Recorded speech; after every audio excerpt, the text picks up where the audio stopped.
All right, guys, lock the in. Welcome back to the Squid Talk podcast. This guest today literally changed my life. He's now a good friend of mine, Goetz. I think you're gonna see why. First, we're gonna go through his story. I'm gonna ask him a ton of questions about how he built his empire, how he made literally tens of millions of dollars. And then we're gonna go into how I can actually build my business better. So I'm actually gonna be asking this guy specific questions that I need answers to on how I can improve my company. Today's episode is sponsored by my favorite business software called Particle. I use these guys almost on a daily basis because it gives me info on my competitors as well as info on competitor products. If you're a business owner, especially in e-com, and I'm not just saying this, I would never promote something that I would never actually use myself, you need to be using Particle. I'm not even joking. I literally used to just pick and guess whenever I would create new products. Oh, maybe this will work. Maybe that'll work. But now what I do is I search up my competitors in their search bar. I see what products they have that are doing really well, and then I copy those. And guess what? It's made me a lot of money. So if you're not using Particle, you are simply missing out. Anyway, let's get right into the podcast. This was one of my favorite ones to film ever. You guys are gonna love it. Let's do it. Yeah, today we're with my new friend, Goetz. Pretty much took us around Palm Beach yesterday, showed us this place, took us golfing. It was a great time. And he interviewed me, so now I'm excited to actually get to interview him so we can actually talk about something interesting. Because, you know, I'm nothing crazy. But let's get into the lore, man. So you're how old now? Old. 34. 34, that's not that old, man. You're killing it though, right? You literally have the life that I think so many young guys aspire to. Not just in business and success, but like you have your second kid on the way. Congrats, by the way. That's Thank you so much. Thank you. I mean, that's the goal, man. That's literally the goal. And you've been with the same woman for 9 years now? 9 years, yeah. Completely through the entire journey, right? Weren't you guys sleeping in a one bedroom together? Yeah, we were grinding. I was probably in debt and she was working at she hates when I say this, but she's working at the Cheesecake Factory as a hostess for a few weeks, Ubering back and forth to work, like in the grind to pay rent kind of thing. That makes the story so much better though, especially when you're on that journey together. So I think that's awesome, and I literally think that's the goal. So, but I want to get back to like the early days. Right now you're very successful. How did you make your first dollar in general? Like what job was it? And then how did you make your first dollar as an entrepreneur? For sure. So I grew up with a single mom, only child. My mom always worked 2 jobs, sometimes 3. So she would work like, job at Macy's, Bloomingdale's, and also babysit. And she was always basically grinding to be able to raise me in a good town. Granted, we would rent like the basement of someone's house, but it was in Comac, New York, which is, it certainly wasn't like poverty, but we were definitely on like the lower end of the income in a nice school district. So she always worked really hard so that I could play baseball, I can do, the things that I wanted to do. And she always worked really hard so that I could have a good life. Yeah. And I always thought that there was more. When I was a kid, I felt like there was more that could be done, but I wasn't around any of that stuff. I didn't know anyone that was really successful. I didn't really know anyone except for people on TV because, social media wasn't around back then. But I always had to make my own money. So my first job was at Baskin-Robbins, scooping ice cream. It was like the cool place for guys to work, like when we were in high school, it was that cool place. It was good. I was one of the young, I think I was 15 when I started working there. I think the labor law was 16, but my mom was friends with the guy that owned Baskin-Robbins, so he let me work like a year younger. And I was also a busboy at Pastrami and Friends, which was a Jewish deli. And those were my first 2 jobs, probably making $7, $8 an hour. Funny enough, I bought my first car, leased my first car, and it was like $300 a month. And I was making probably $400 a month. So I spent it all on this car. That's what you spend on in those early days though. Like that's the priority. Yeah. Well, I thought it was the priority. Yeah. I thought if I bought that car, I'd be cool, I'd be happy, and I'd just drive off into the sunset. But that was, back in high school before I had learned anything in life. And so anyway, I ended up going away to college. I was a hustler, selling illegal substances in school because I had... What school did you go to? SUNY Albany. Okay, Albany. Yeah, upstate New York. I had financial aid to go to college. I think I had $40 a week to spend on food, and that's all I was getting. and I didn't want to work and go to college, so I hustled to kind of make some money. And I won't go into too many details on that, but thank God I didn't ever get in trouble. And I stayed in the, I don't know what I'm allowed to talk about on here, but I stayed Anything. You could talk about whatever on here. I sold Viagra and alcohol in college. I started my business. So I think that's about the same. I was selling weed, right? Which I didn't think like ethically was wrong. Yeah.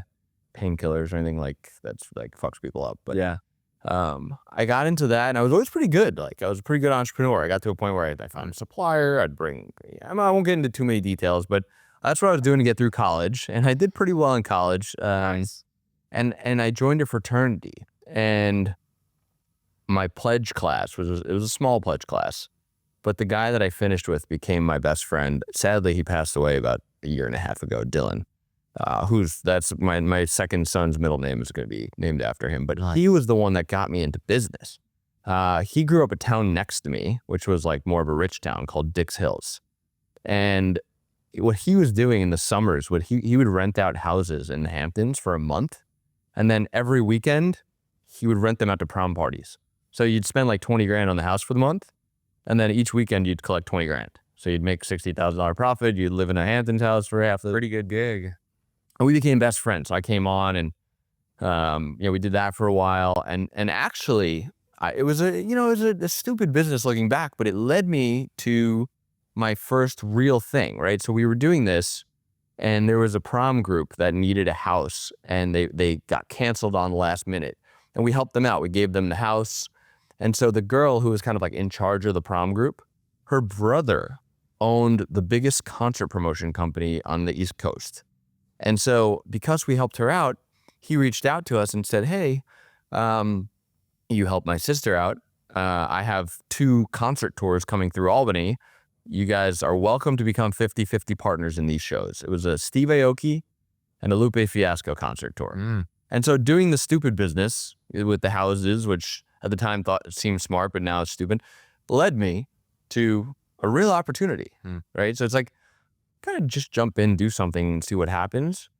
And so the kind of idea was, all right, you want to be partners in these shows, you have to raise $75,000. You got to put up half the money for the shows. Yeah. And we were like, I think It's a lot of money back then too, right? Oh yeah. I was What is this, like mid 2010s, like 2015, something like that? No, 2010. Oh wow. Okay. Yeah. 2009 or 2010. I think it's 2010. I'm a sophomore, I believe, or a junior in college at the time. And yeah, there was a lot of money. Yeah. But it was a great opportunity. So we just went around to all the people we knew and we got $500 from this guy, $1,000 from that guy, $2,000 from him. And one friend put in $10,000. And at the end of the day, we raised the $75,000. And it was, I think I had 12 business partners because everyone that put in money was like, a partner. And we had to keep track of everyone's like pro rata investment. And it was amazing. We grinded, right? It was like, oh, this is our one shot. We can make hundreds of thousands of dollars, which was an astronomical amount of money when I was 20 years old and before social media made everyone look rich. So we grinded and we did a Steve Aoki show on a Tuesday night and a Lupe Fiasco show on a Wednesday night at the same venue called the Washington Avenue Armory. Did you only have it for 2 days? Is that why you needed to pack them so close together? They just so happened to be planned one day apart on their tours. And it was better because we could rent the venue for 2 days. Yeah. Steve Aoki, we cut the venue in half and it held 2,500 people. And in the Lupe Fiasco, we opened it up and it could hold 5,000 people. And we sold out the Steve Aoki show. We made $50,000 in profit in one night. Wow. And then the next night, the Lupe Fiasco show on Wednesday, we didn't sell enough tickets and we lost $50,000. So we broke even. Yeah. Wait, how did you book and pay these artists? Through the girl's brother that owned that company. I thought he handled all that. Okay. No, he handled all that. I said, here's your opportunity to, if you think you can sell these, you're gonna make a killing essentially. Yeah. And he trusted you guys. Awesome. Basically, yeah. And we grinded. We put up, I mean, we would work freaking 16 hours a day, putting up posters, handing out flyers, going to all the, areas in the 3-hour radius, like going on radio shows. Like before social media these days, it's just like, oh shit, John Summit's in town. Like tickets sell out because you can post it on your story. That's hard. This is back when Facebook events were the way to market and we had a trick, but I learned the trick afterwards. So So we went back to the drawing board, right? Because we broke even. And I'm like, concert promotion is a really powerful business. I made 50 grand one night. Granted, I lost 50 grand the next night. I made what my mom makes in a year in one night. That's crazy. I gotta look into this. And we thought, okay, well, why didn't we make more money? Well, the majority of the money went to the artist, right? The production cost a lot, but the majority of the money went to the artists themselves. So we thought if we can create our own show that doesn't need a headline artist, but still has the appeal to get people out, we can make way more money. So it was about a year later, Halloween was coming up, and we were talking about what we were going to do in the fraternity. And I think it was me that came up with the idea, because at the time, there was a company called Dayglow that was doing the world's largest paint party. Yeah. I think they changed the name to like Life in Color or something. I don't know if they still do it. But we came up with the idea to do the world's largest foam party.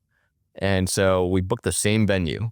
And now we're equipped. We're like, all right, we need to get posters. We need to get flyers. We know these radio people. We know these promoters.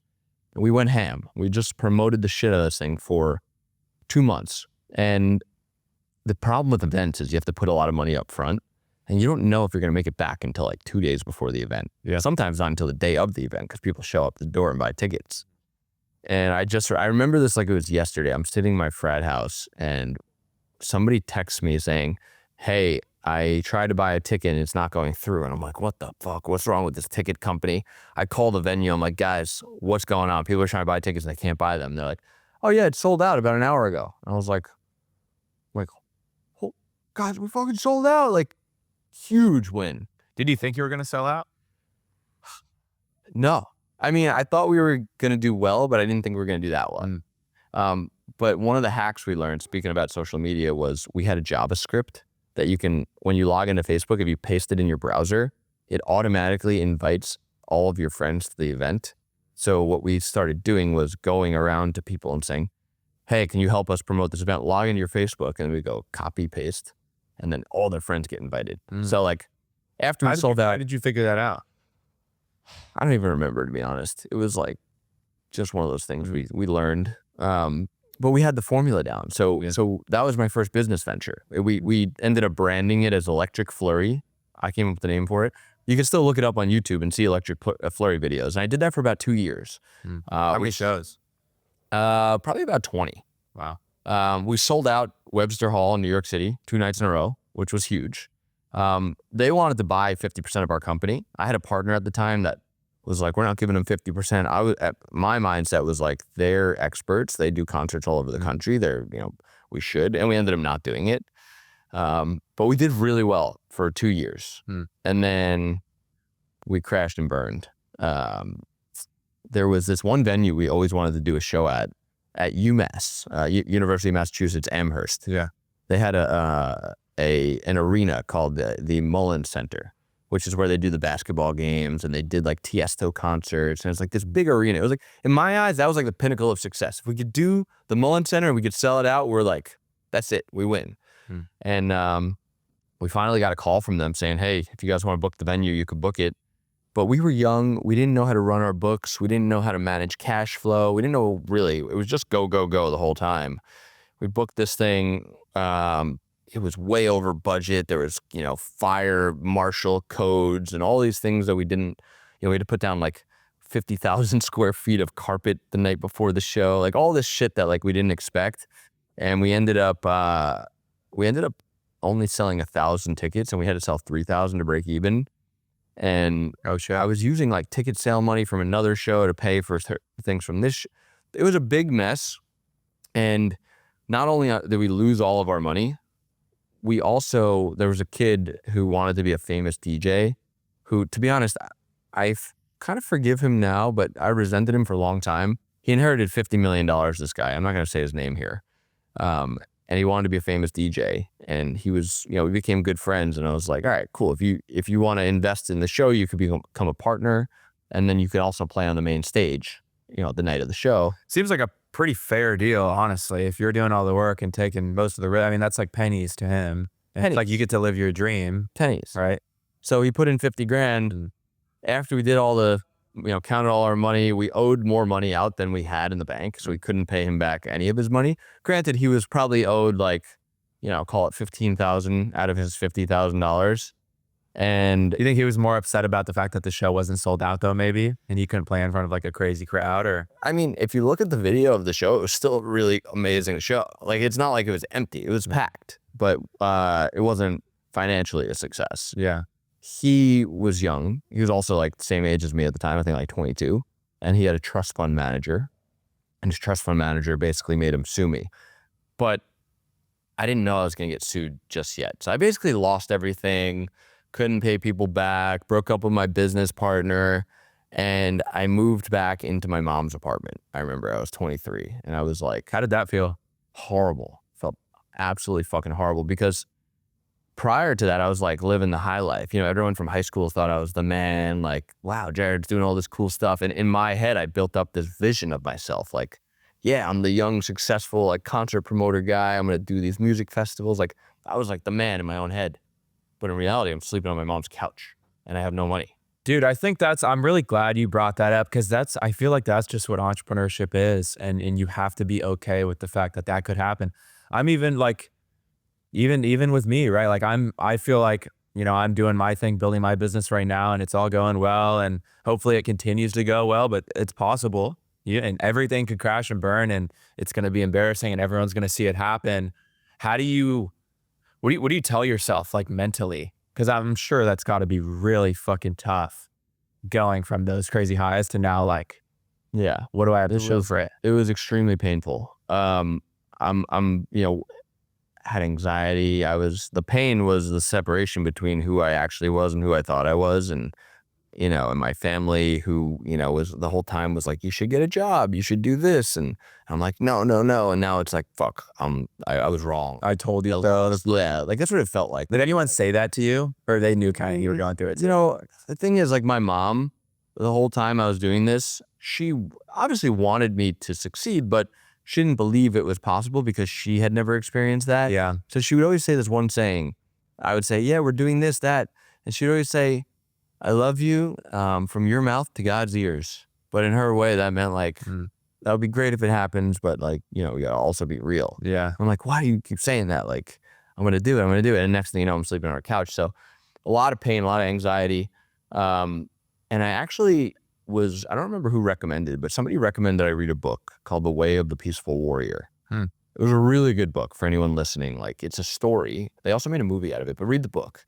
The Way of the Peaceful Warrior. Okay. Yeah, it's about a kid who is like an incredible gymnast, and he goes away to college, and he's like on the college gymnastics team. He's going to go to the Olympics, and somehow he like meets this guy that works at a gas station, and the gas station guy becomes like his mentor. But at first he's like, you just work at a gas station, you can't be my mentor.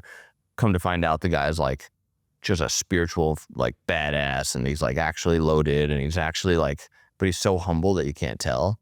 And a lot of the lessons that he teaches this kid were like, wow, that's really interesting. Like, treat yourself better, like, get up earlier, like, go on runs, like, you know, do things that are good for your energy, and then other things will happen. And so I gave it a chance. I was like, you know what? I'm going to let go. I'm going to get up earlier. I'm going to go, you know, I'm going to go for a run every morning. I'm going to go sit by the water. I'm just going to, like, chill, because, like, I don't know what else to do. And, you know, what for? That was probably, well, it was probably about a month until, and I, you know, it could be because I changed my energy and things around me happened, or I just got lucky. But I ended up getting an email from Yik Yak. They had just raised $10 million, and they said, hey, we want to sponsor your shows. And at first my mind was like, ooh, this is an opportunity for me to use their money to throw more shows. Like, and I'm like, I'm going to try a different path. Instead of being selfish, I'm going to try to just see if I can give them value and see what happens. So I got on a call with them. I'm like, and for those of you who don't know Yik Yak, it was the shit for like a couple of years. The fastest growing startup of 2014. Yeah. It was like probably the equivalent of like Be Real when I was going through college, people my age. Yeah. Yeah. Just blowing up. Everyone downloading it because it was such a cool concept. And yeah. Yeah. So they reached out. They wanted to sponsor my shows. I said, listen, guys, I don't have any shows for you to sponsor. But if I were you, like, here's how I would promote your app. I would go to college campuses. I would do, you know, this, that, whatever. Same things I was doing to promote my concerts. But instead of selling tickets for money, people just have to download a free app to probably get more. And their CEO wanted to talk to me, and And I get an email back later. They're like, can you fly out to Atlanta and meet us? I'm like, yeah, sure. They're like, how about tomorrow at 6:30 a.m.? I'm like, sure. Were you thinking anything of that, or were you like, what else do I have to do right now? Might as well. I was just like, I had taken on the decision to just add as much value as I could. Nice. Like, sure, if I can help them, I'll help them. I had no intention, nothing. I fly out to it. I was expecting it to be in like some apartment, like a few people working on a computer, because I had never been around startups or money like that before. And I get to this incredible office, and there's really cool people, a really good culture, and we had a brainstorm session, and I gave them this incredible plan about going on a college campus tour on a tour bus. And next day they're like, hey, we want you to come do this for us. And I was like, okay, I guess so. Like, I'll come on. I took a job, a low salary, good amount of options, like stock options.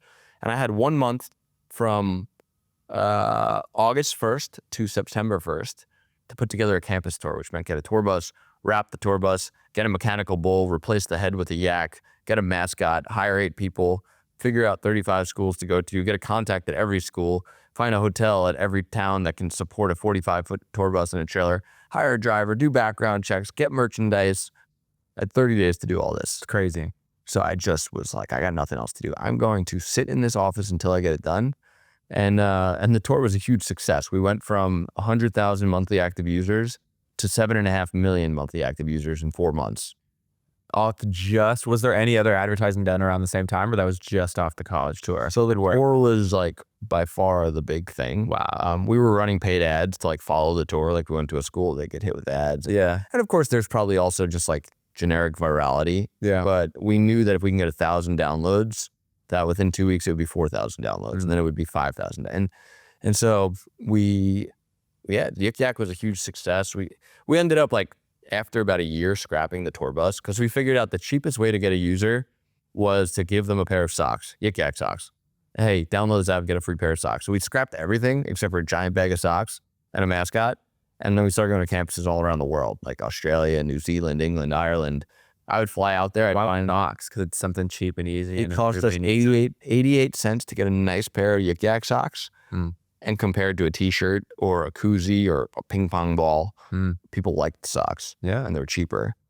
And by the time we were like a year later, there'd be lines of hundreds of people waiting to get a pair of socks from us when we get to campus. Like it was like the thing. Like these Yik Yak socks were selling on eBay for hundreds of dollars.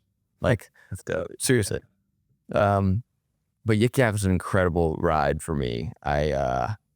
While I was there, my friend, actually Dylan, the same friend of mine I talked about earlier who passed away, he had discovered a hoverboard before anyone had ever seen them. He's like, dude, I have this crazy product. I'm like, what is it? He's like, I'm going to send you one. I can't explain it to you. Like, I'm just going to send one in the mail. And I was still working at Yik Yak. We were at Lake Havasu, spring break. We were sponsoring spring break. I was living there for a month, crazy month. And I get this hoverboard in the mail. I have a few people in my room. I'm like, what is this? Everyone's like, what is that thing? There's no way that's going to work. I get it on and I'm like wobbling. I like get my balance. I'm riding it around the room and everyone's like, wow, that thing's crazy.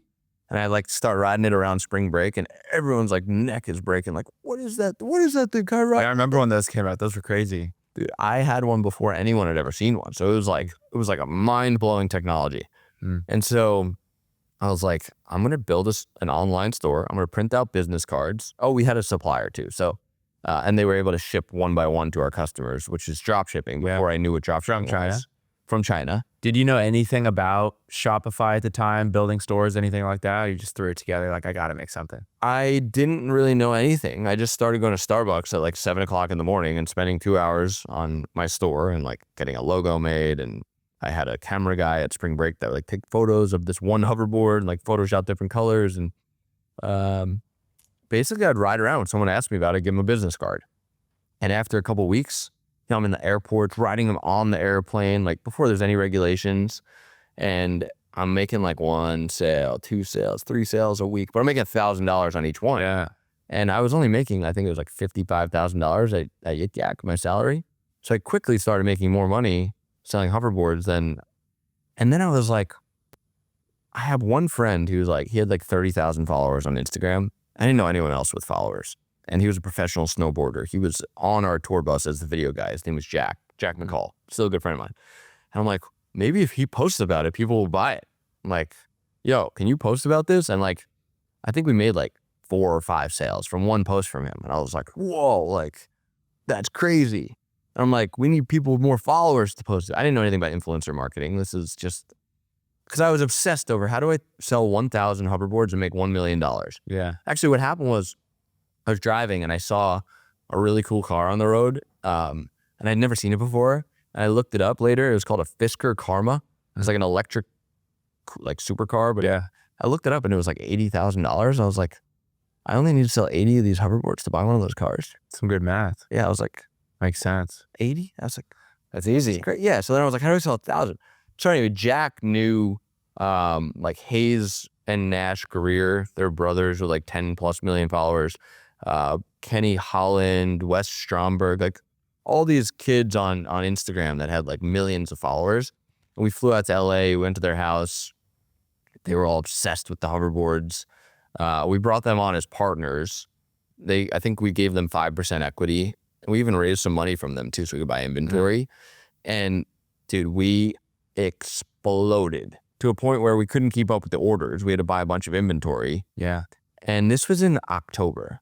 November comes along, and now we're going into Q4. I'm like, dude, we can make probably $5-10 million in sales this year. We just got to manage our cash properly. Yeah, of course. You start seeing the numbers go up. You start projecting in your head like, oh, it's going to be easy.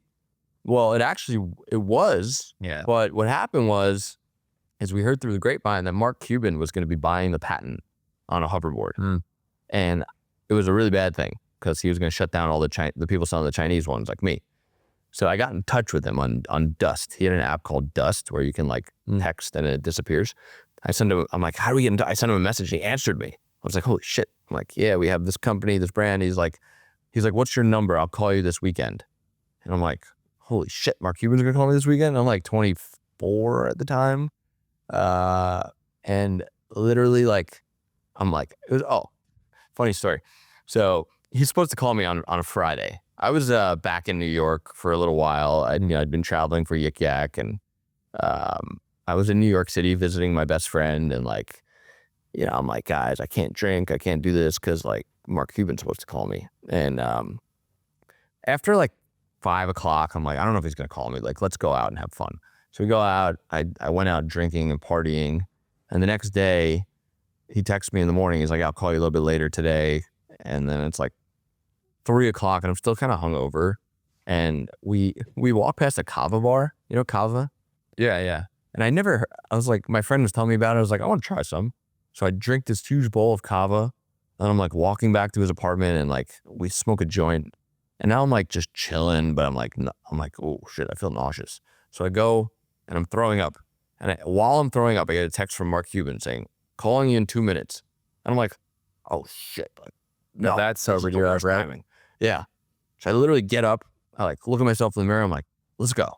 Run down he didn't even have an elevator. He's living in this really cheap apartment. Run down like 5 flights of stairs, go outside. I'm like, come on. Mark Cuban calls me. And people that know him know he doesn't really call anyone. Like I've talked to people that are like, no way he called you. He doesn't call anyone. He called me. And I'm standing in New York City in the traffic, and there's sirens, and I sober up real quick. And he's like, listen, I love the brand that you guys built. I'm buying the patent on the hoverboard. I'm interested in being a business partner of yours under one stipulation. You need to stop selling these knockoff Chinese hoverboards. My patent will be done in February. We can be business partners in February. And I'm like, wow, this is because I looked up to Mark Cuban a lot. He was on Shark Tank, like, mega, billionaire. And then me and my business partner, Jack became my business partner, the snowboarder. We had to decide, do we sell through Q4 and make a few $1 million, or do we shut down the business and then wait until February and be partners with Mark Cuban? And that's what we ended up doing. We shut down the business. Do you think, looking back on that, do you think that was the right move? So it's tough to say because things didn't work out the way Mark said they would, and he never got the patent on it, and we ended up, the business, a bunch of other people started selling them, and then there was like, they were blowing up, not ours, luckily, but like there was fires, and And like the hoverboard market went from like $1,500 to like, all right, now you can buy them for like $150 at Target. Like it totally ruined everything for us. So we missed out on making probably a handful of $1 million, which would have been amazing. But at the same time, it forced me to go find other products to sell. And it's when I decided I was going to quit my job and then go out to the Canton Fair and find other products. So I don't know where I would have been if he ended up getting the patent, if the market would have, tanked. Who knows? Yeah. It was a tough decision for sure. We missed out on millions of dollars, I'd say. What's the Canton Fair for anyone who's watching who doesn't understand? As you explained it to me yesterday. It is the biggest trade show in the world. It's in Guangzhou, China, which is really fun to go to. It's 12 million square feet, 60,000 exhibitors. Takes 15 days to walk the whole thing if you're doing 25,000 steps a day. So it is a massive, massive trade show with every product you can imagine and suppliers for everything. So I left my job and decided I'm going to go to the Canton Fair and find the next hoverboard, right? Did you have some money saved up at least at that point? Yeah, I had sold my shares in Yik Yak. Okay. Oh, and I skipped over the part. While I was at Yik Yak, the guy sued me, the kid, right? And I had to fight that law. That's a whole story in and of itself, but it's very stressful. I had to fight this lawsuit for like 2 years. Couldn't afford a lawyer. Anyway, sold my shares, settled my lawsuit, clean slate, had enough money to go to China, and I think I had like 150 grand left over. So I was able to go and buy inventory. So we're at I fly to China. Me and Jack were flying separately. He was flying from Seattle. I'm flying from Atlanta. I get to China. My phone's not working. It's back when you needed SIM cards. I buy a SIM card. Phone's still not working. Nobody speaks English. I go to the ATM machine to get cash. Card's not working. I'm stuck in this Chinese airport with no money and no phone. I ask someone. Can't read anything. I borrow someone's phone by luck. Call American Express. American Express somehow lets me get some money out of the ATM. I go to a taxi out front to go to my hotel, and I'm thinking my hotel's 15 minutes away because that's what I had booked. And I show the cab driver like on my phone. He doesn't speak a word of English. I get in the back of a cab. There's like metal bars in the cabs there. So I'm like, no, my phone doesn't work still. I give the guy all the money I had. He calls on speakerphone and someone's like, hello, address. I was like, I'm like reading this Chinese address and he just hangs up. I'm like, I hope he got the address right because I have no money and no phone. And I'm in the car for like 15 minutes, no hotel. Like 30 minutes, it's getting dark out, no hotel. 45 minutes, I'm like, hello, and the guy's just like, doesn't even know like On the highway or something? on the highway, and then we're like off the highway. He stops to get gas. He's like talking to another driver. I'm like, what the fuck's going on? I don't know what to do. My phone doesn't work. I don't have money. Yeah. An hour goes by. It's now dark, and we're driving through like the slums in China. And I'm like, I'm panicking. I'm like, I'm gonna have to sleep on the street tonight because there's not a single person around here that speaks a lick of English, and I have no money. Yeah. And then an hour and a half goes by, and I see the sign for the hotel in the distance. I'm like, oh my God, thank God. It got me to the hotel. And my partner Jack arrived like a few hours later, and we were just so stoked to like be out there. Yeah. And we go to the Canton Fair the next day, and it is so funny because China's so different.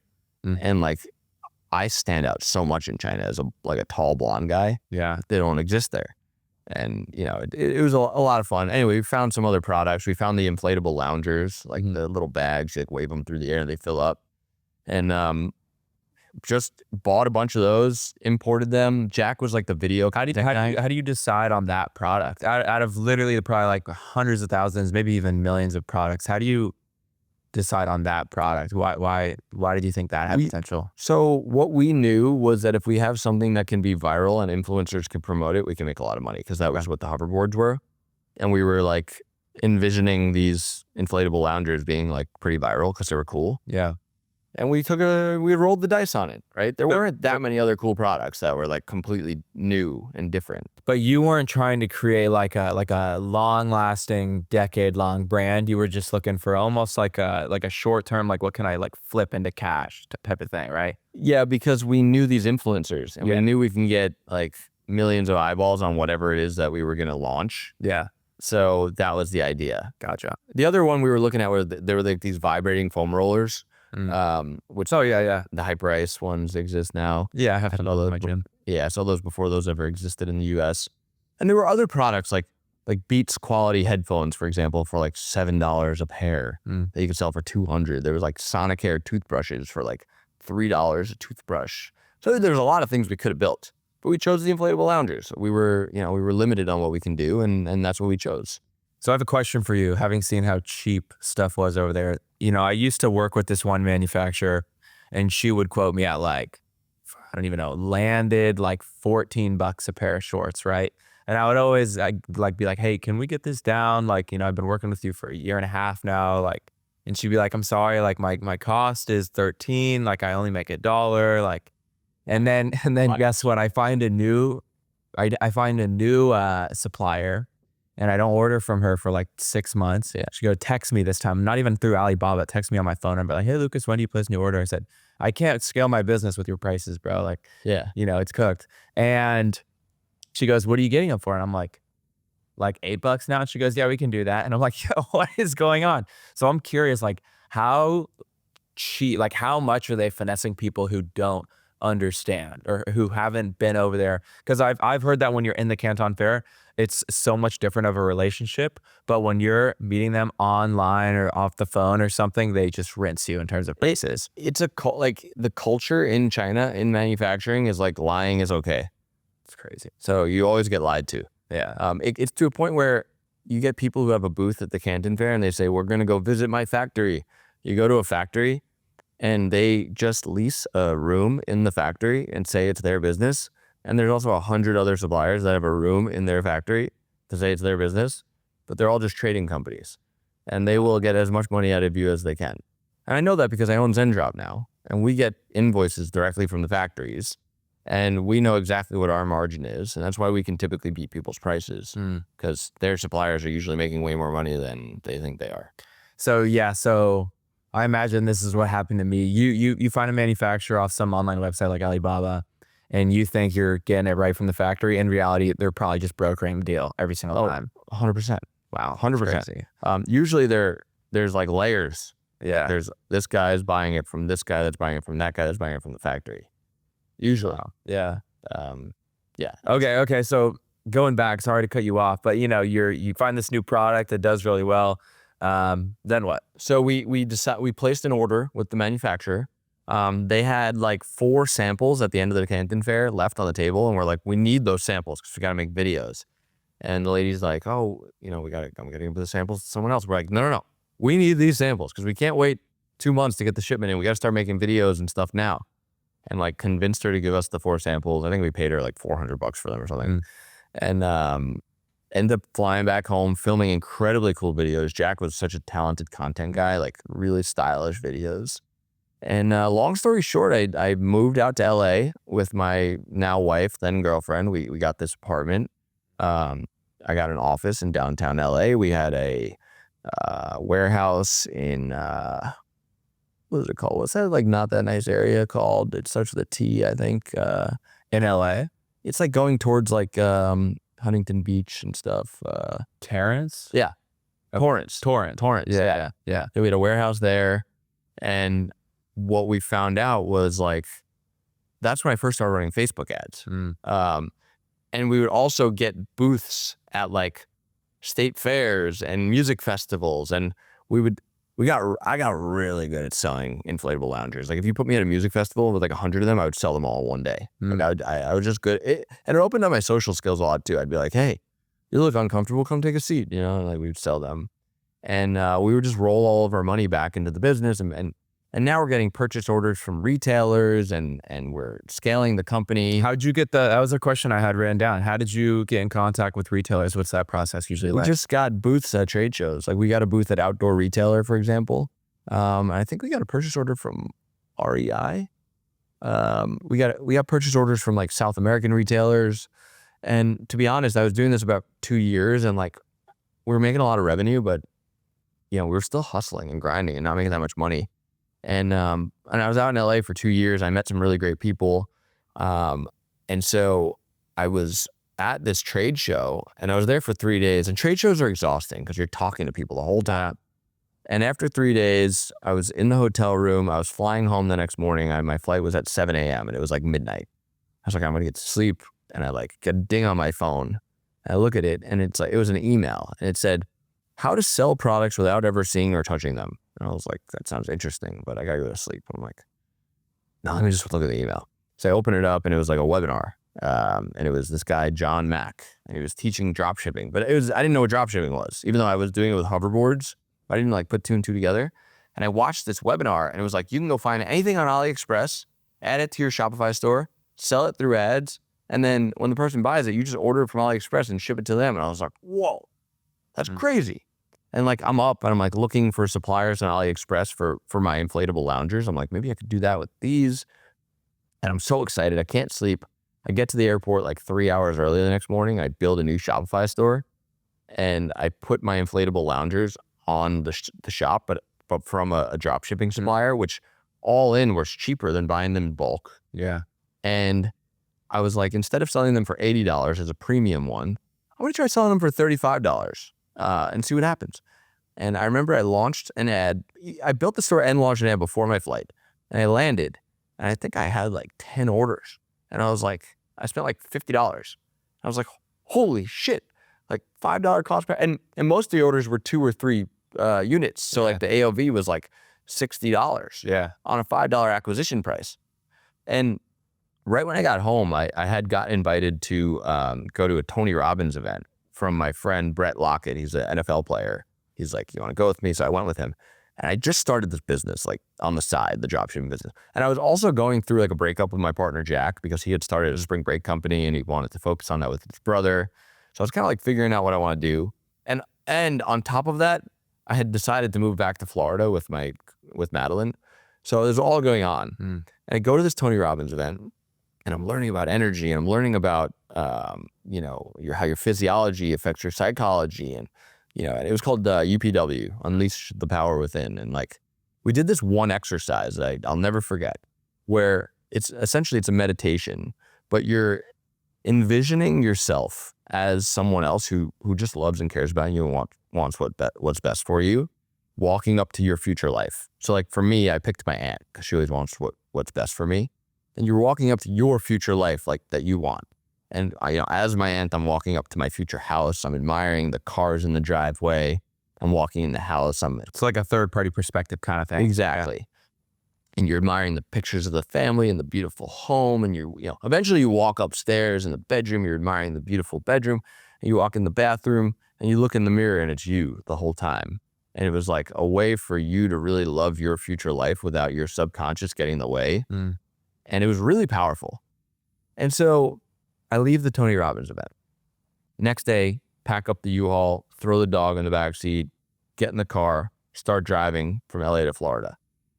And I have this new energy. I'm like, just stoked from this event. I'm like, and I'm getting these ideas. I'm like, well, what if I just duplicate the ad sets instead of raising the budget? I'll call my media buyer. I hired someone before I left because I was going to be driving. Like, hey, can you try duplicating the ad set instead of doubling the budget? He's like, yeah, I'm on it.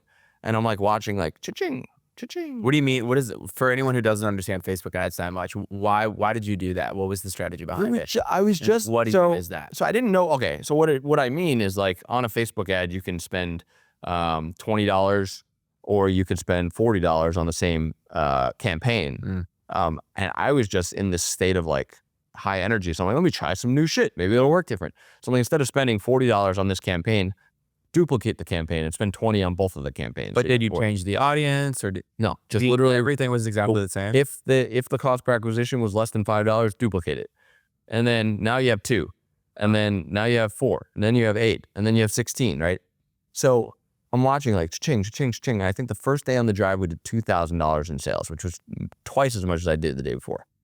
And I'm like, off like one product website. It was just the inflatable loungers. And so now day 2 in the drive, I'm driving, I'm listening to music, good energy. I'm getting these thoughts, calling hey, try this, try that, try this, try that. The second day, $7,000 in sales. And I'm like looking at my girlfriend, Madeline, my wife now. I'm like, for this, $7,000 in one day. Like, that's more than I ever made in one day with my other inflatable lounger company. Third day, $15,000. Fourth day, $35,000. Fifth day, $50,000 in revenue. And I'm making a humongous amount of profit because my cost per acquisition is $5 on a $60 AOV. And I think my cost of goods were like $13 a piece. Bottom line, I'm making about $25,000 to $30,000 in profit by the last day in one day. And I had never made more than like, I don't even know. Less than $1,000 was like a good. And this is all like one creative. Like one creative. As a matter of fact, it was a creative that I ripped from YouTube. I didn't even make the creative. Wow. I ripped someone else's creative on YouTube. And so I'm thinking this is too good to be true, right? I'm in the car. I'm like don't tell anyone about this. Like, I know this isn't going to last. Like, thank you, God, for this additional money. My bank account, like 5x'd on this drive. I'm like, thank you, God. And I'm still using a Bank of America debit card. So like every day I'm paying for cost of goods with it, and Bank of America freezes my card, and I got to call Bank of America. I got to explain to some support rep, no, why this is valid, and spend like 45 minutes on the phone with them every single day. And I couldn't even get a credit card because I didn't have the credit. So my grandma gave me her credit card so that I can spend more, not have to call Bank of America every day. Yeah. And it went on like that for months. I was making $25,000, $30,000 a day. So this is a crazy story. So it was about 60 days later, and my wife was a hairstylist at the time, and she had to do someone's hair. And she was doing someone's hair. It was like 30 minutes away from where we were staying. We're staying at her parents' house still. In Florida? In Florida, yeah. Nice. So I drop her off to do hair, and I'm like, it's going to be about 2 hours. If I drive home, that's 30 minutes. If I drive back, that's another 30 minutes, like an hour of driving. I'm like, maybe I could do something in the area. And I'm just sitting in the parking lot. I'm like, I have all this money now. I think I had $500,000 in my bank account. And I'm like scrolling on cars.com, just like, oh, maybe get a car. And I find this gray Lamborghini, and it was like 5 minutes away. I'm like, I'm just going to go look at it. Fuck it. So I drive over there. I look at it. I'm like, I'm going to buy this. I'm going to buy it right now. Like, fuck it. I'm buying it. And so I buy it. I call my mom to tell her. She's like, what are you, nuts? Why would you do that? I'm like, yeah, I don't need your vibes. Like, I'm getting this. I got the car. Yeah. And then I drove the car for about a week, maybe 2 weeks. And I realized, I was like, wait a minute. This is the exact car that was in my vision when I walked up to my future house. To the T. It was the exact car. And that's when I had a huge moment of clarity. I was like, I just manifested this car into my physical existence in a time period that I would have told you would have been impossible, in a way that I would have said would have been impossible.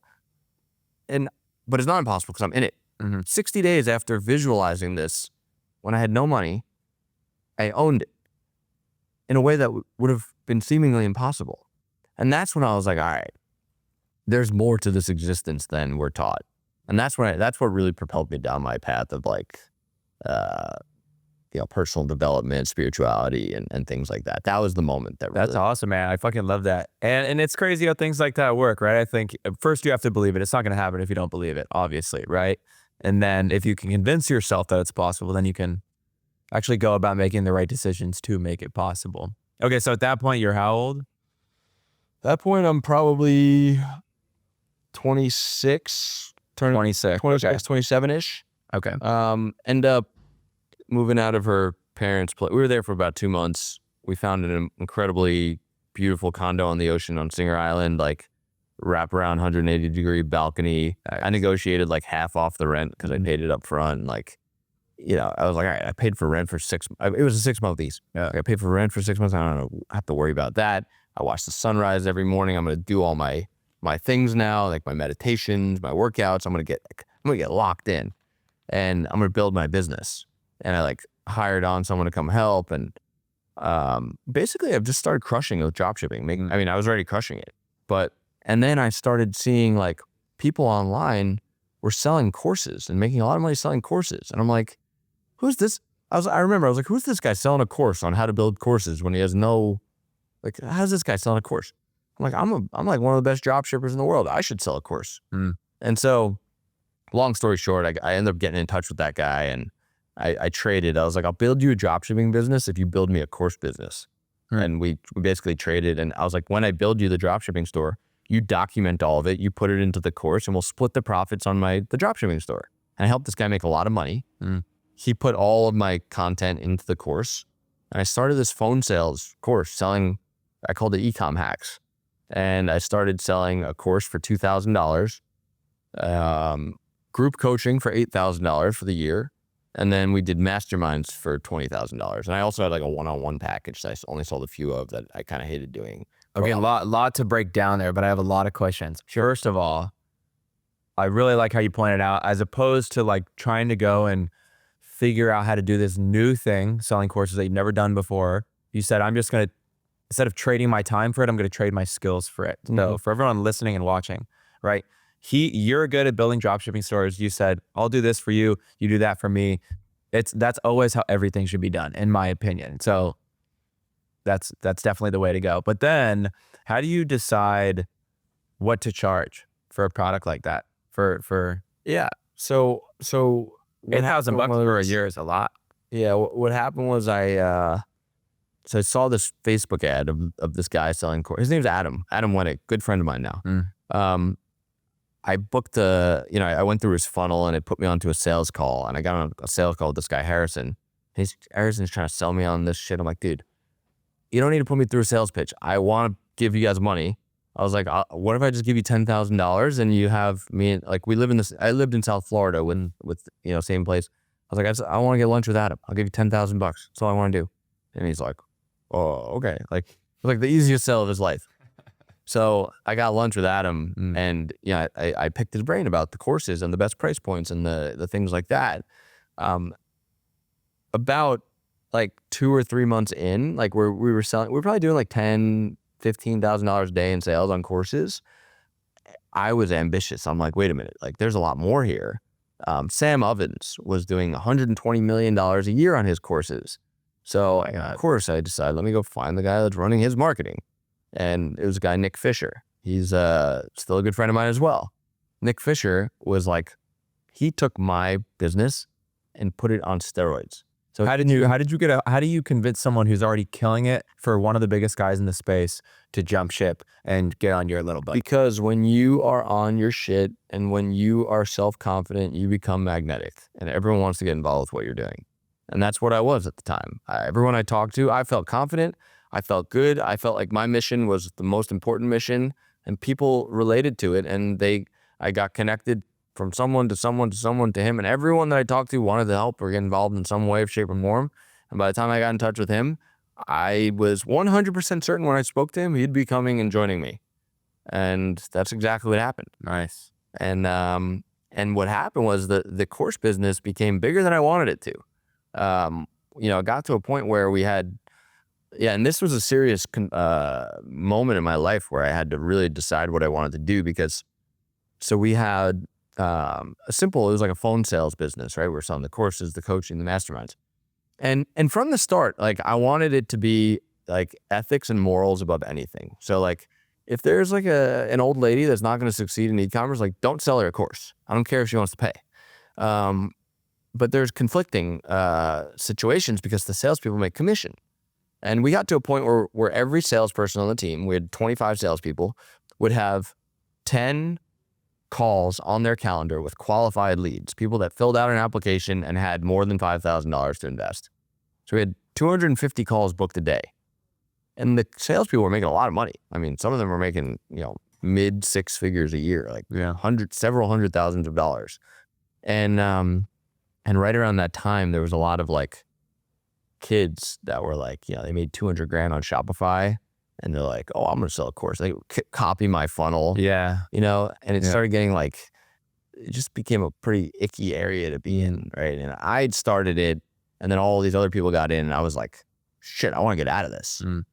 But I couldn't just end it. Right. It grew. I had 25 salespeople, 25 employees, 50 people. I was, putting food on the table for them and their families. Yeah. So I can't just shut down the business. I didn't know what to do. But that's how, so eventually I was like, all right, I have this huge community of dropshippers. I have 500,000 people on my email list. I have 100,000 people in my Facebook group. I have relationships with all the other educators in the e-commerce space. They all know and respect me.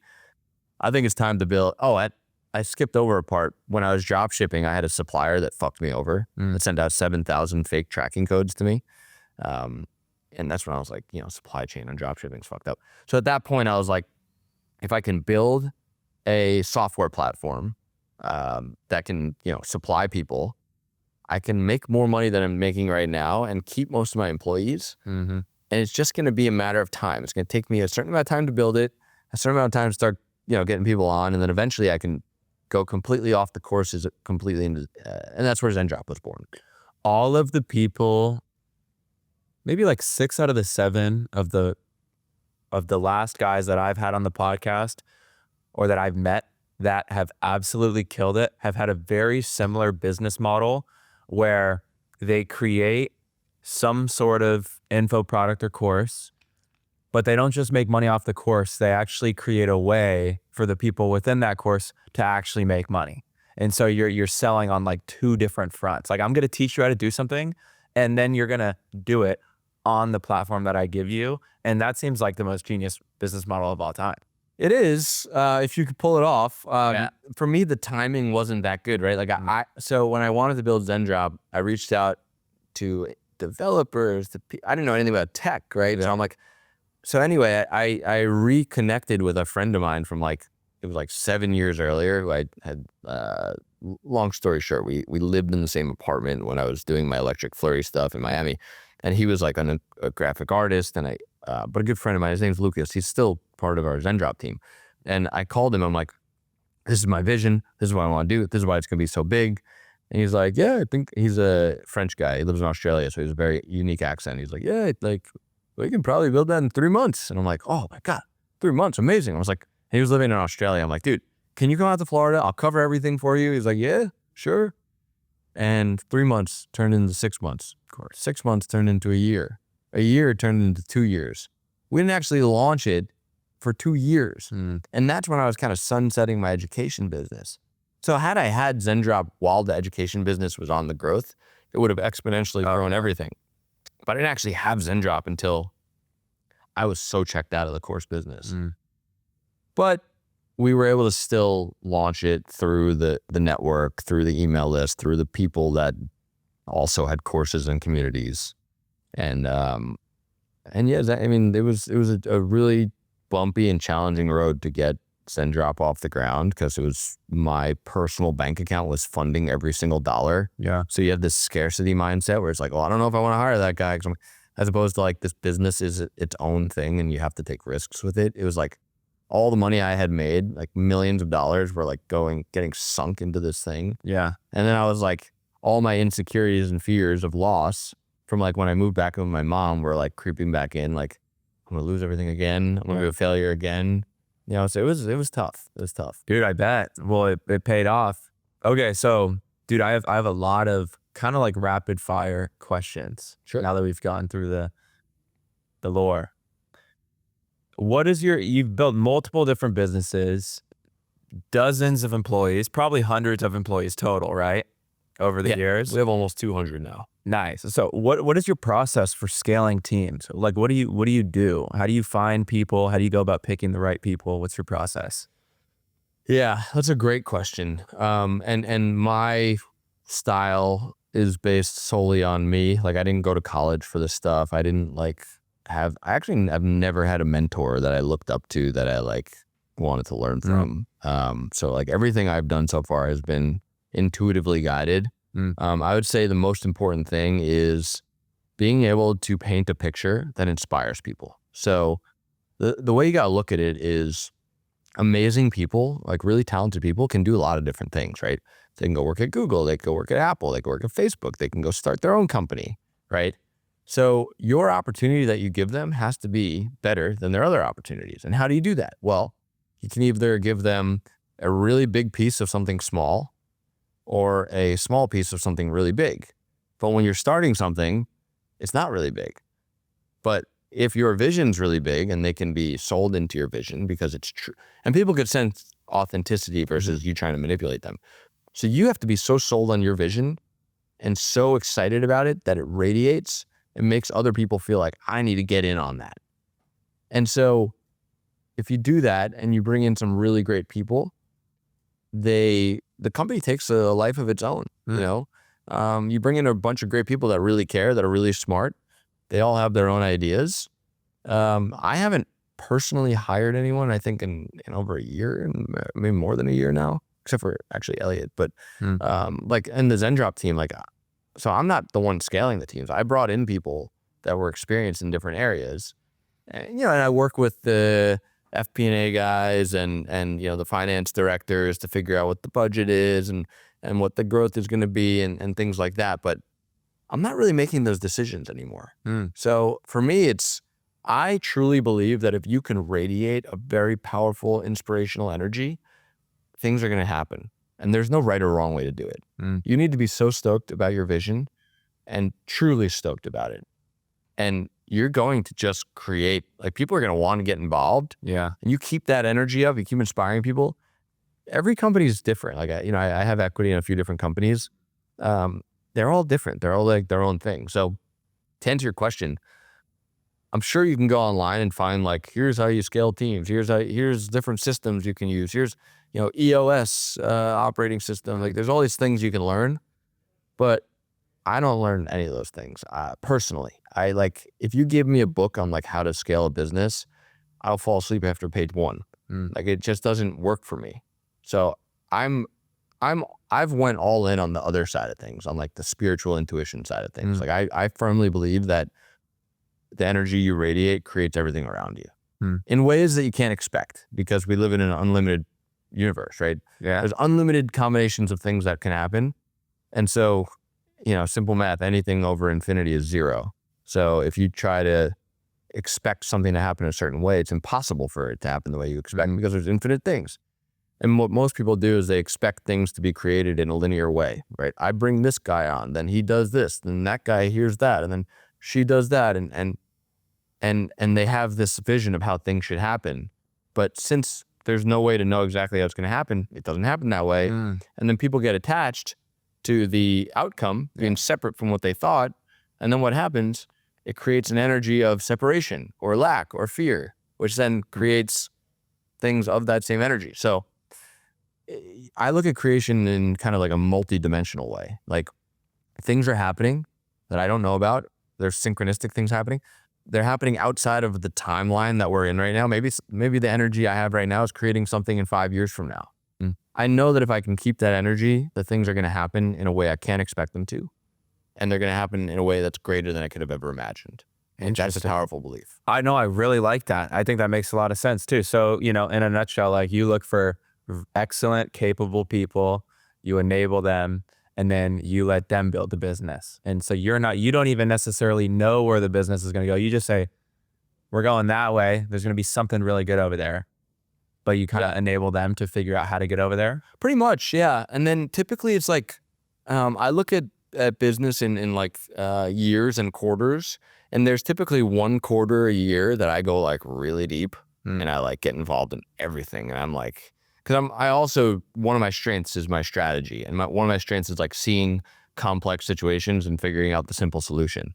So I dive in deep 1 quarter every year and work really, really, really, really hard. And then the rest of the year, I'm more of like a psychologist. Like, I'm talking to the team, like making sure everyone's happy, making sure the relationships within the team are good, and trying not to get too involved in the weeds. But then after a while, you got to get back in the weeds, and it's a back and forth thing. Yeah, I like that. So, on that note, a lot of your ability, I assume, to be the best leader is to always be learning, right? Where do you go to find the latest and the newest info? Like, some people, like, you have like JP Morgan CEO who reads the newspaper every morning at 5 a.m. What do you do to always be learning? So the concept of always be learning, I think it's important, but I think always be realigning is more important. So like, I think like, if we can get, so again, I'm kind of more on the spiritual side of this, right? Like, other people might not resonate with this as much, but for me, I see it as like, okay, if you're trying to get somewhere in life, again, there's infinite ways to get there. And if you're just working really hard and not reflecting or realigning, you might go from A to B to C to D to E to F to G to H to Y, all the way to Z. And you had to work really freaking hard, and it took you 2 weeks to get there, and you got there. But if you let go, like, I believe we have infinite intelligence inside of us, and actually our mind is kind of the antithesis of the solution. Like, I think the mind gets in the way. It judges, it analyzes. I think that if you can get into total presence and have the right energy, the answers come, and you can go right from point A to point Z with a lot less effort. And that is kind of the way. So as opposed to like, reading certain things all the time, I value giving myself space to realign on a daily basis more than always be learning. Okay. Can you talk about some of the habits or the things you do that allow you to let go or get that mental clarity or that space you call it? Yeah, for sure. And to be clear, like I've been learning these different things for probably, going on 10 years, from like Tony Robbins events, Joe Dispenza meditation retreats. I spent a week with Robin Sharma, who's my favorite author. Went to Necker Island with Richard Branson. Oh, that's like. Yeah. I go to plant medicine journeys twice a year. So the things I do now are a kind of a culmination of like a lot of different things I've learned. And I've done everything from like getting up at 5 a.m. and doing breath work and sauna and cold plunge and crazy morning routines, all the way to like just going with the flow and totally letting go. And anyway, what I've boiled down to is I have one particular habit that I use now that kind of encompasses all the different things in a 25-minute session. I call it the perfect walk. It's the book I gave you a copy of yesterday. Gonna read it on the plane. I'm excited. Yeah, and that one's not out yet. I don't know when I'm going to publish that one actually. But the perfect walk is it's a practice I do in the mornings, and it's basically a 5-part walk that goes along with music. So each part of the walk has a different song, and when the song changes, you switch the part. So the first part of the walk is you're opening your heart, or you're feeling grateful, right? So you start the walk. For me, I think about my son, my wife, my dogs, like all the things that are all the people in my life, and start to tap into that gratefulness, and also focus my energy right in the center of my chest. And then the music changes, and you shift to feeling your power. So and these are all visualizations, right? You start walking, and the music becomes strong, and you feel like you're 10 feet tall, and you can break through a wall, and like the big problems you had seem like nothing, and you're building this power. And the third part of the walk is letting go and being completely present. So absolutely no thoughts, in the moment, noticing things around you in that exact present moment. And then the fourth part, which is intentional, when you're very present, eventually you start to feel connected to a higher power. So the fourth part is all about feeling connected to a higher power. So whatever you believe in, at the end of the day, there is an infinite universe that you could feel connected with. You let your awareness go out millions of miles. You feel one with everything. And again, these things are practices. You get better at them.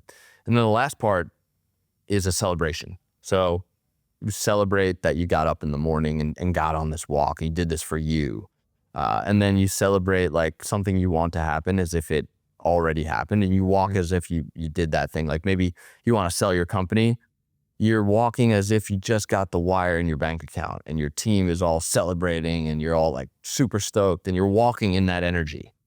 And then after my walk's over, typically I'll get like goosebumps. It feels so good. And then I just personally am like, I did the work for the day from an energetic perspective. Now I can let go of anything that happens today, because I believe that the work I did is going to set me on the right path. Because I'm a very, very, very firm believer that your energy is a frequency, and thoughts are also frequencies. And if you can feel a certain way, you attract thoughts of that same frequency. So if you feel, strong and powerful and loving, you're going to get thoughts of that same frequency. And thoughts are the things that produce actions. So just by feeling, you get the thoughts that produce the actions. Yeah. Most people have it counterintuitive, where they're in a not so good state. They don't feel that good. Maybe they're sitting around, whatever it is, and they're trying to think their way out of their problems. And I think it's impossible to do that. I think it's completely opposite. I think you got to feel your way out of your problems through doing practices. Yeah. That's my go-to. Dude, I love it. I think, and I like how you framed it in a way that is actionable, right? You can actually, like, for anyone listening, like, you can actually go and you can do that today.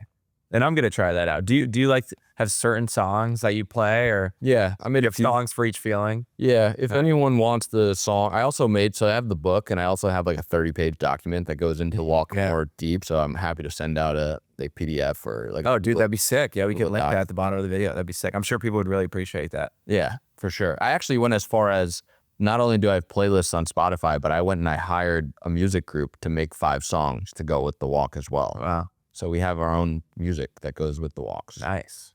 Yeah. Oh yeah. So one thing that I noticed, we were hanging out for, I don't even know, probably like 8 hours total yesterday. And we got, we did a little house tour. You got the new watch, went and got food, went and golfed, did the podcast. And one thing that I really noticed is how present you were. I don't think I saw you check your phone for an email or a text like once, honestly. And that doesn't mean that they weren't flooding in. I know you mentioned at the end, like probably have 1,500 notifications I got to go check, but I really respected that. And that's something that I'm trying to work on, right? Because I think if I was in your shoes with 10 times the employees I have right now, I'd be every second. Even right now, I'm doing that, pulling up my phone all the time. Did you ever have times like that? And do you have to kind of like remind yourself, like, no, I need to be in the moment right here? Or have you always been pretty good at separating? No, I haven't been. I've learned that it's better to go deep than to go wide, right? So if I'm with you, I'm going to be with you. Yeah. I'm going to go as deep as I could with you, right? And when I'm going to answer someone, I'm going to answer that person. But trying to balance all that and be with you in one day, none of the outcomes are going to be great. Yeah. Like, have you ever hung out with people that are just like kind of not all there? They're answering, Sure. I'm going to be in this call, blah, blah, blah. It doesn't really feel good, right? So, and at the end of the day, that's why you have notification systems. You can get back to them. Yeah. And if you have your notifications set up right, where, a lot of people don't know how to set up their phones the right way. Like, and people are different, right? Like, I think on average, I get 1,700 notifications a day. And that's with them set up right. But I know exactly how to go to Slack and get caught up in a pretty good period of time. Like, only see the things that are important and muting things that are not. I know how to get to WhatsApp and find the things that are important. I know how to get to my email and see the things that are important. So as opposed to just kind of having a something that's not structured and and not really knowing where to go and taking like hours to get caught up, like I've built a system where I can get pretty much all caught up in like 20, 30 minutes. Wow. Yeah. Can you give a brief overview of how you did that without? Yeah. So the main thing is muting things that you don't need, right? So like if you own a business and you use Slack, for example, we probably have like 300 channels in Slack, and I'm probably in 200 of them. And out of those 200, there's probably 20 that I need to see. So I'm going to mute the other 180 of them because otherwise they're just flooding my space. Yeah. And then I'm going to get overwhelmed when I look at it. Another tangible, actionable thing is I use an email platform called Superhuman. Oh, I use that. Yeah. Like that's great. A huge hack. It's great. You can move through it quickly. You only get the important things. All my calendar things go into one folder. All my DocuSigns go into another folder. And then everything else goes into another one. It's just easy to navigate through it. I would say there's many things you can do and many different methods. But for anyone listening, regardless of what you end up doing, like set aside an hour on a Sunday to figure out how to get your system organized. And then every quarter or, every couple months, go in and modify it and make it better to suit your needs. It's more about getting rid of things you don't need, right? Because then the things you need are there. Yeah. And then like for me, I tell people in my life, if you really need me, give me a call. Like, if I don't answer, I'll call you back. And I have my phone on do not disturb mode. And they know that if they call me twice, it's going to go through. But they're only going to call me twice if it's really important. So like people know if they need to get in touch with me, they can get in touch with me. And also most of my days, especially when there's a lot going on, I am replying to people and I am answering people. But 1 or 2 days a week when someone like you comes in town or I'm whatever it is I'm doing, I can also be there for that and go deep. Nice. Awesome. Okay. So moving on to balancing, right? Balance, right? That's super important for you, right? Oh, yeah. You're a very present father, very present husband. You run this huge business. Do you have a mental framework for like, as soon as I get home and I walk through those doors, like I turn off the work, or do you try and combine them and make them together? So I have 2 times during the day that I'm 100% present with my family. One's in the morning, between like 5:30 and like 6:30 a.m. Like when my son first gets up and like before I go out for a walk. Oh, so you're an early riser? Yeah, again, I go through seasons, so sometimes sometimes I do, sometimes I don't. Right now I am. And then from 5:30, typically I try to do 5 o'clock, but sometimes it goes to 5:30 to like 7:30. We do dinner and bath time, and like I read my son a book and like And like that is a sacred time. So people know I can't talk to you during that time. Like, and I make sure that's a non-negotiable, because if it's a negotiable, you can always kind of change things around. Sure. It doesn't mean that I don't think about things while I'm with my family. But I remember regularly on a daily basis through the walks, through being present, that at the end of the day, when I'm going to die one day and I'm going to be reflecting on my life, I'm not dying and taking my money with me. I'm not taking my things with me. I'm not taking my short-term pleasures with me. Like, I'm going to be thinking about all the time I spent with my family and all the things I did with the people I love. And like, if there's one regret, it's going to be not doing enough of that. Yep. So, but it's easy to get caught up in life and not remember that, because there's two parts of us. There's our mind and our ego, whatever you want to call it, and there's like our soul or our intuition. And most of us, especially in today's day and age, live 99% in the mind, right? Because the mind is always judging things. The mind is craving, the phones, the scrolling. It's craving the dopamine. But the soul is there in the background and it knows what you want, but it's usually clouded by the mind. But the soul or the intuition, whatever you want to call it, words can be used differently. At the end of the day, it wants love. It wants family. It wants the things that matter. So I try to give that part of myself some space to kind of shine through on a regular basis and remember that. Nice. Dude, well, I think they covered pretty much every single question I have. I mean, I have some more specific ones, but I think in general, like, extremely insightful. So thank you for all that. Just looking towards the future, I mentioned to you, I wanted to ask you some questions that how I can improve my business, right? What do you think is the name of the game these days in e-com, right? Obviously in the early days, it was Facebook ads, right? You put $1 and you get 5 out. These days, everyone I talk to is like, you're not going to get above a 3, like absolute highest, right? And people tell me it's all about supply chain or margins. What do you think it is? I think it's about LTV. So like the simple truth is that more and more companies are advertising, right? So it's going to be more and more competition. Yeah. So obviously there's like, getting better with creatives and LTV. I'd say are the two things, because creatives are going to allow you to get lower cost per acquisitions, acquire customers for less money. But you have to kind of, you almost have to lose money on your first acquisition to be able to compete with the big guys that are spending all the money. But for example, if you're selling something and the first purchase is for $80 and you spend $100 to acquire that customer, you're losing $20. But if on average that customer buys another one order from you for $80, your LTV is actually $160. Yeah. So you're spending $100 to make $160. If you can't lose money after the first sale, it's very hard to keep up and compete. Otherwise, you're going to get outbid by other people. So I think creatives can change the game. Like, I get hit with creative sometimes. I'm like, that's so good. Like, I get hit with an ad. It was like the supplement for rich people. I was like, oh, that's so interesting. I got to click this now, right? And there's infinite creatives you could test. And then I think there's also like those kind of new things you can get ahead of, like TikTok Shop, for example, or testing a market that no one else is selling in, or there's always the new things. But I think the core of your business with paid traffic is you have to be able to lose money on the front end and make it back on the back end. Okay, that's valuable. I like it. Sweet. Well, dude, thank you so much. What's next for you? What are you most excited for right now, both in your personal life and in your business? I assume it's your son, right? Yeah, for sure. Yeah, I mean, I don't really know what's next. I mean, I'm just trying to maximize what we have going on right now. You learn that so many more opportunities come your way after you have a little bit of success, and you have to be really good at saying no, because most of them are not worth the time. Early on, I used to try to take on every opportunity that came, but now I try to say no to everything.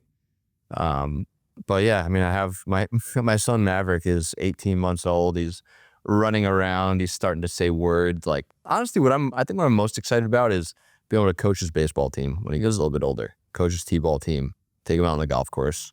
And then we got our other son on the way. So I haven't even met him yet. I actually have a sonogram appointment today to go see him for the first time. So yeah, that is what I'm most excited about is the family. Awesome, man. Well, dude, I really appreciate the time. It's been great to get to know you. Not only just on the pod, but playing golf yesterday, hanging out. So thank you so much for having us. And yeah, I'm excited to see what's coming for Jared Goetz. Don't forget about the 3 inches on the thumbnail. Oh yeah, yeah. I'll add the 3 inches on the thumbnail.